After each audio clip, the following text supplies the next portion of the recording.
শুভ সকাল আমার প্রিয় পরিবার, তোমরা সবাই কেমন আছো? আশা করছি যে যেখান থেকে আমার ব্লগটি দেখছো সকলেই ভালো আছো। তোমাদের আশীর্বাদ ও ভালোবাসার সাথে আজকের ব্লগটি শুরু করলাম। আর এখন প্রায় ঘড়িতে বাজে 8টা মতনই হবে। ঘুম থেকে প্রায় কিছুক্ষণ আগেই উঠেছি, উঠতাম কি আর।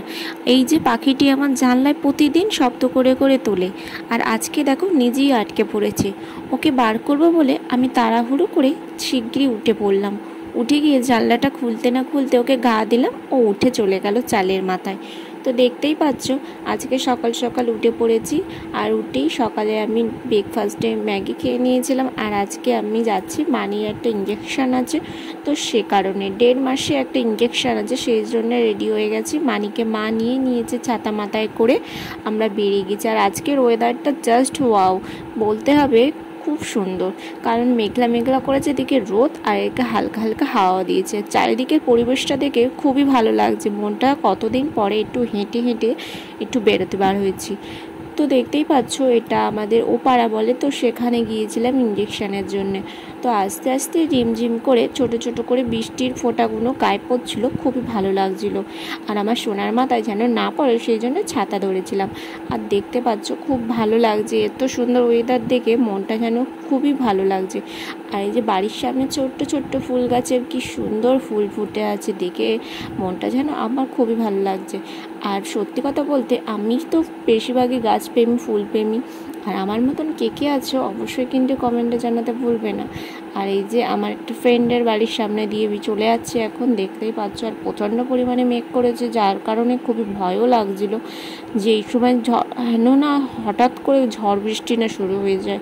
কারণ ঝড় বৃষ্টি শুরু হয়ে গেলে আমি কোথায় গিয়ে দাঁড়াবো, সেই জন্যে তাড়াহুড়ো করে মা এদিকে বলছিল তাড়াতাড়ি তাড়াতাড়ি তো বলে এরপরে আমরা তাড়াতাড়ি বাড়ির দিকে রওনা দিলাম। আর আমি তো রওনা দেওয়ার মাত্র তোমাদের সাথে ভিডিও তো শেয়ার করতে হবে, সেই জন্যে রাস্তাঘাটে যেখান দিয়ে যাচ্ছি সব দিক থেকে টুকটাক করে একটু একটু করে ভিডিও স্কিপ করছিলাম, যাতে আমি আমার ইউটিউব চ্যানেলে তোমাদের কাছে সব কিছু শেয়ার করতে পারি।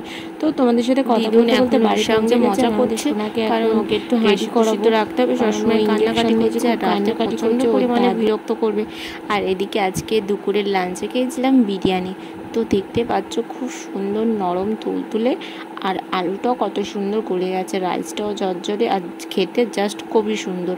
তার সাথে ছিল আমার কিছু ভিটামিন টনিক, কারণ শরীরে এক ফোঁটা রক্ত নেই। আমার শোনা এত লেট হওয়াতে রেগে গিয়ে আমার চুলের মুঠি ধরে টানাটানি করে খানিকটা চুল তো ছিঁড়েই নিয়েছে।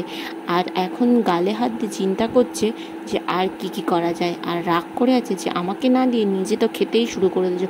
সন্ধেবেলা একটু ভুট্টা খেয়েছিলাম, আর বাবা লিচু নিয়ে এসেছিলো, সেগুলো বসে বসে খাচ্ছিলাম। সন্ধ্যেতে মা আমাকে হরলিক্স করে দুধ দিয়ে খাওয়াবে বলে মা দুধটা জাল দিচ্ছিলো। আর এদিকে আমি অনেক দিন পরে একটু সঙ্গীত বাংলায় গান শুনছিলাম, আজ বহুদিন পর।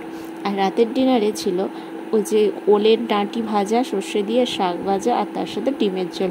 আর রাতে আমার সোনাকে এখন পা দিয়ে দোল দিয়ে ঘুম পাড়াতে হচ্ছে, কারণ রাত এখন প্রায় 3:30 বাজে নাগাদ। আর ও তো ঘুমোতেই চাচ্ছে না, গালে হাত দিয়ে চিন্তা করছে এরপরে নেক্সট টাইম আমি কী করি। তো আজকের ভিডিওতে তোমাদের কেমন লাগলো অবশ্যই কিন্তু কমেন্টে জানাতে ভুলবে না।